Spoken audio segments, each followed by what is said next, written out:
पिछले 50 वर्षों में इसरो ने ब्लैक एंड व्हाइट युग से HD तस्वीरों तक का सफर तय किया है।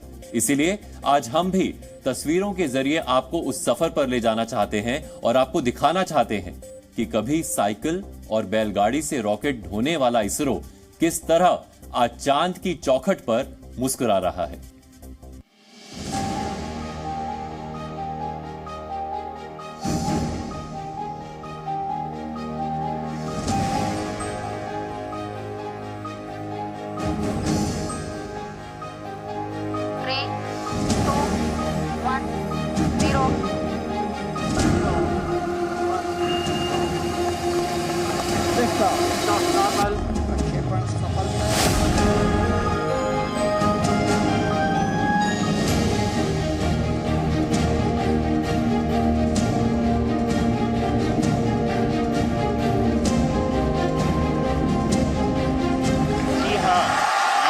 स्क्रीन पे देख सकते हैं कि हम लैंडर मॉड्यूल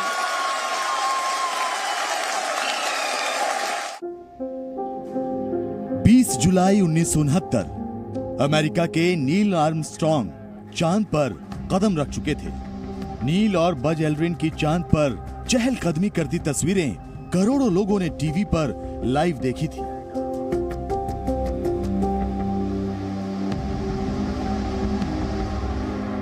लेकिन उस वक्त भारत में कुछ आंखें ख्वाब देख रही थी चांद पर तिरंगा लहराने का। विक्रम साराभाई और होमी जहांगीर भाभा जैसे साइंटिस्ट अमेरिका की तरह भारत के अपने स्पेस कार्यक्रम के ख्वाब बुन रहे थे। विक्रम साराभाई की कोशिशें रंग लाईं और वर्ष 1962 में Indian national committee for space research यानी इनकोस्पार का गठन हुआ। विक्रम साराभाई इसके मुखिया थे। इनकोस्पार के जन्म लेने के एक वर्ष के अंदर ही वर्ष 1963 को भारत ने अपना पहला रॉकेट लॉन्च कर दिया। ये एक नाइक अपाचे रॉकेट था जिसे अमेरिका की मदद से तैयार किया गया था और उस रॉकेट के पार्ट्स बैलगाड़ी और साइकिल पर लादकर लॉन्च साइट तक पहुंचाए गए थे। 15 अगस्त 1969 को इनकोस्पार का विस्तार हुआ और इसरो अस्तित्व में आया।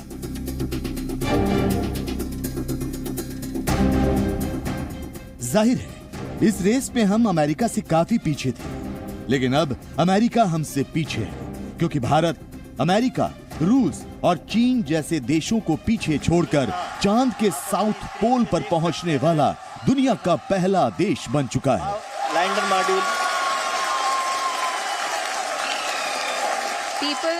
यही नहीं, भारत अगले वर्ष मिशन गगनयान के जरिए इंसान को भी अंतरिक्ष में भेजेगा।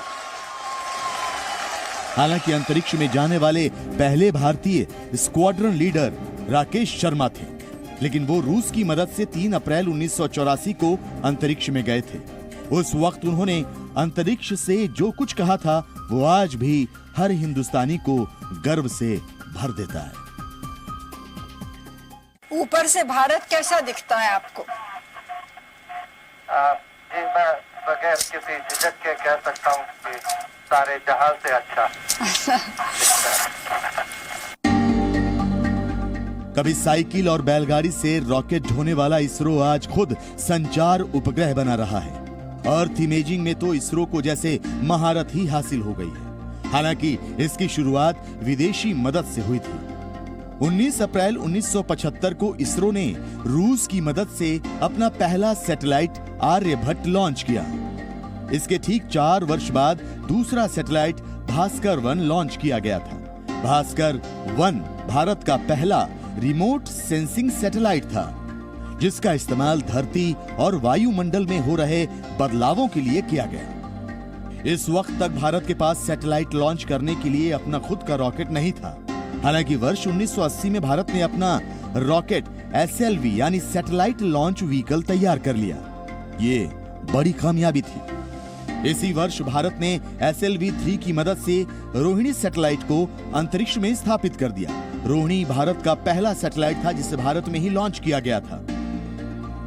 इसके बाद वर्ष 1982 और 1983 में इनसैट 1 और इनसैट 2 को लॉन्च किया गया।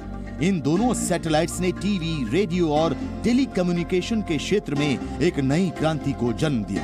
वर्ष 2013 में इसरो से भारतीय सेनाओं के एक बेहद खास सैटेलाइट जीसैट 7 को भी लॉन्च किया गया।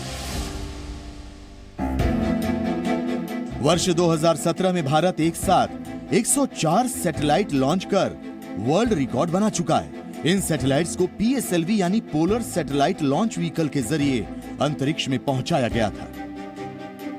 PSLV इसरो का पहला ऑपरेशनल लॉन्च व्हीकल है जो वर्ष 2021 तक 50 से भी ज्यादा कामयाब उड़ानें भर चुका है। भारत ने चांद और मंगल तक पहुंचने का सपना भी PSLV के भरोसे ही देखा था। PSLV ने भी इस भरोसे को कभी टूटने नहीं दिया। इसरो ने पहली बार वर्ष 2008 में चांद का रुख किया था। चंद्रयान 1 नाम का ये मिशन बेहद कामयाब रहा और इसने पहली बार चांद में पानी का पता लगाया था। चांद के बाद बारी थी मंगल के रहस्यों से पर्दा उठाने की। 5 नवंबर 2013 को श्रीहरिकोटा से मंगलयान 1 को लॉन्च किया गया और अपने पहले ही प्रयास में मंगल तक पहुंचकर भारत ने एक बार फिर नया रिकॉर्ड बना दिया। इससे पहले सिर्फ अमेरिका और रूस ही मंगल तक पहुंच पाए थे। हालांकि उन्हें यह कामयाबी कई असफलताओं के बाद मिली थी। मिशन मंगलयान की कुल लागत सिर्फ 450 करोड़ थी और ये ग्रेविटी जैसी किसी हॉलीवुड फिल्म के बजट से भी कम थी। GSLV यानी geosynchronous satellite launch vehicle ISRO का एक और शानदार आविष्कार है। GSLV PSLV की तुलना में ज्यादा पेलोड ले जा सकता है। साथ ही ये सैटेलाइट्स को जियो स्टेशनरी ऑर्बिट में भी स्थापित कर सकता है। हालांकि GSLV का सफर भी आसान नहीं था, क्योंकि इसके लिए जिस क्रायोजेनिक तकनीक की जरूरत थी वो सिर्फ अमेरिका, रूस और जापान जैसे देशों के पास ही थी। लेकिन अमेरिका के दबाव की वजह से कोई भी देश भारत को ये तकनीक देने के लिए तैयार नहीं।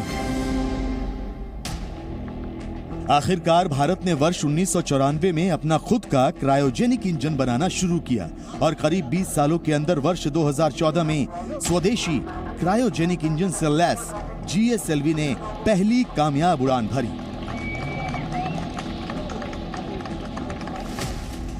और आज इसी क्रायोजेनिक इंजन की मदद से लॉन्च किए गए चंद्रयान 3 ने चंद्रमा के साउथ पोल में सॉफ्ट लैंडिंग कर एक नया इतिहास रच दिया है। स्क्रीन पे देख सकते हैं कि हम वर्ष 1962 में जमीन पर देखा गया ये ख्वाब आज चांद की चौखट पर मुस्कुरा रहा है।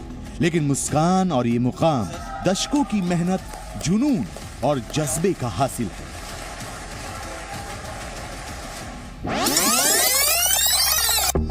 इस दिन के लिए हमें doctor Homi Jehangir Bhabha, Vikram Sarabhai, Satish Dhawan, doctor APJ Abdul Kalam जैसे कई रियल हीरोज का शुक्रगुजार होना चाहिए, क्योंकि ये वही लोग हैं जिन्होंने न सिर्फ खुद ख्वाब देखे बल्कि अनगिनत आंखों में सपनों की पूरी फसल बो गए।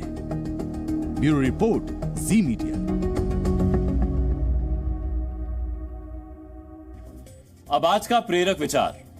भारत के अंतरिक्ष कार्यक्रम की प्रेरणा रहे डॉक्टर विक्रम साराभाई ने एक बार भारत के अंतरिक्ष कार्यक्रम के बारे में कहा था, कुछ ऐसे देश हैं जो भारत की अंतरिक्ष गतिविधियों की प्रासंगिकता पर सवाल उठाते हैं, लेकिन हमें यकीन है कि अगर हमें विश्व में एक अहम भूमिका निभानी है तो हमें सबसे आधुनिक तकनीकों का प्रयोग करने से पीछे नहीं रहना है। जी न्यूज़।